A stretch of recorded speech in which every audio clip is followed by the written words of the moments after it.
నంద్యాల జిల్లా సీతారాంపురం గ్రామంలో జరిగిన హత్య ఘటనలో మృతి చెందిన సుబ్బారాయుడు కుటుంబ సభ్యులను మాజీ సీఎం వైఎస్ జగన్ నేడు పరామర్శించనున్నారు. ఇందుకోసం జిల్లా వైసీపీ నేతలు అన్ని ఏర్పాట్లు చేశారు. వైఎస్ జగన్ టూరుకు సంబంధించిన వివరాలు వెల్లడించారు. టీడీపీ హత్య రాజకీయాలకు పాల్పడుతుందంటూ మండిపడ్డారు. ఇష్టానుసారంగా దాడులు చేస్తున్నారంటూ ఆరోపించారు.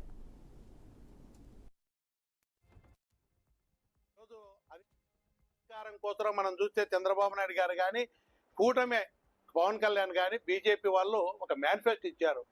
ఇది అమలుకు సాధ్యం కాదని తెలిసినటువంటి వ్యక్తి చంద్రబాబు నాయుడు గారు. ఎందుకంటే ఇన్నేళ్ళ అనుభవం ఉంది.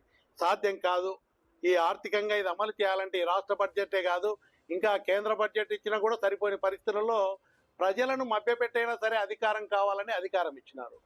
ఈరోజు చూస్తే ఈ రాష్ట్ర పరిస్థితి చూస్తే భయమేస్తుందని చెప్పి తప్పుడు ప్రచారాలు చేసి లక్షల కోట్లు ఏదో అప్పులు చేసినారని చెప్పి జగన్మోహన్ రెడ్డి గారు 14 లక్షల కోట్లు.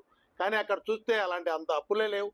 చాలా పద్ధతిగా రాష్ట్రంలో మన ప్రభుత్వ పరిపాలన జగన్మోహన్ రెడ్డి గారు చేసి పేదవాడికి ఇచ్చేటువంటి సంక్షేమ పథకాలు ఇచ్చిన మాట ప్రకారం అమలు చేసినటువంటి నాయకుడు జగన్మోహన్ రెడ్డి గారు. ఈరోజు చంద్రబాబు నాయుడు గారు చూస్తే ఈ పథకాలు అమలు చేయలేమని చెప్పి ప్రజలను మోసం చేసి అధికారంలోకి వచ్చేదానికి చెప్పిన వాగ్దానాలు తప్ప ఇది అమలు చేసేది కాదని అతనికి తెలుసు.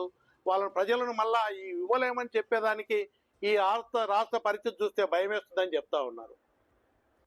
ఈరోజు అధికారం వచ్చింది, అధికారం కోసం మనం చూస్తే చంద్రబాబు నాయుడు గారు కానీ కూటమి పవన్ కళ్యాణ్ కానీ బీజేపీ వాళ్ళు ఒక మేనిఫెస్టో ఇచ్చారు.